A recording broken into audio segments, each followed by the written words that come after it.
আমরা কিন্তু মুক্তির সংগ্রাম করেছি অনেকবার। 24-এর সময় আমি মনে করেছি এই 16-17 বছরের যে অপশাসন, যে মানুষের উপরে যে আপনার অত্যাচার, অলিগার্কদের অত্যাচার, দেশ থেকে সম্পদ লুটে আপনার, তার একটা সমাপ্তি বা কিছু একটা সলিউশন আমরা পাবো।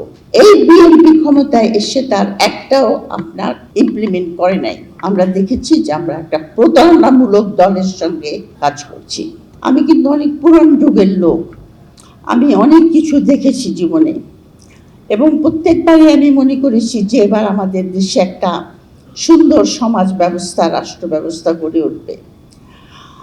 এই জনপথের যে লোকজন, মানে আমরা কিন্তু মুক্তির সংগ্রাম করেছি অনেকবার।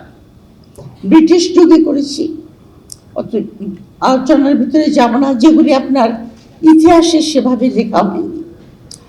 আমরা এখানে চিরস্থায়ী বন্দোবস্তের যে জমিদার প্রথা, সেটার বিরুদ্ধে লড়েছি, দেখেছি স্বপ্নভঙ্গ হয়েছে। আমি 47-এর কথা বলছি, সেখানে আমাদের লড়াই ছিল। তারপরে 71-এ সেখানে ছিল আপনার পশ্চিম পাকিস্তানের আধিপত্যবাদের বিরুদ্ধে, এবং সেখানে আমরা লড়েছি সেই শোষণ এবং সেই আপনার বন্ধন থেকে মুক্তি পাওয়ার জন্য। কিন্তু মুক্তি পাওয়ার পরে কিন্তু আমাদের আশাভঙ্গ হয়েছে। তারপরে এসেছে 91-এর যে গণঅভ্যুত্থান হয়েছিল, তারপরে যে 3 রাজনৈতিক দল এবং ছাত্র সমাজ সম্মিলিতভাবে যে সমস্ত আপনার রিফর্ম বা আপনার সংস্কারের প্রস্তাব দিয়েছিল, এই বিএনপি ক্ষমতায় এসে তার একটাও আপনার ইমপ্লিমেন্ট করে নাই।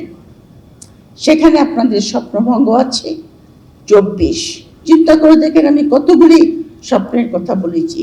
24-এর সময় আমি মনে করেছি এই 16-17 বছরের যে অপশাসন, যে মানুষের উপরে যে আপনার অত্যাচার, অলিগার্কদের অত্যাচার, দেশ থেকে সম্পদ লুটে আপনার, তার একটা সমাপ্তি বা কিছু একটা সলিউশন আমরা পাবো। যার জন্য 1400 সন্তান আমাদের জীবন দিয়েছে, তাদের প্রতি তাদের মাগফিরাতের আত্মার কামনা করি সবসময়। এবং যে সমস্ত আপনার পরিবার এখনো পঙ্গুত্বের বেদনা বহন করে চলেছে, তা আমাদের আউটকামটা কি হলো, রেজাল্টটা কি হলো? প্রথম কথা হলো, আমরা দেখেছি যে আমরা একটা প্রতারণামূলক দলের সঙ্গে কাজ করছি। সেই প্রতারণামূলক দলটি প্রথম থেকে আপনার মেটিকুলাসলি প্ল্যান করে, যাতে এই অভ্যুত্থানের যে স্বপ্ন আমরা দেখেছি নতুন রাজনৈতিক বন্দোবস্তে এবং নতুন একটা রাজনীতি, নতুন সমাজ গড়ার, সেটাকে আপনার ভেস্তে দেওয়ার জন্য মেটিকুলাস প্ল্যান করা হয়েছিল।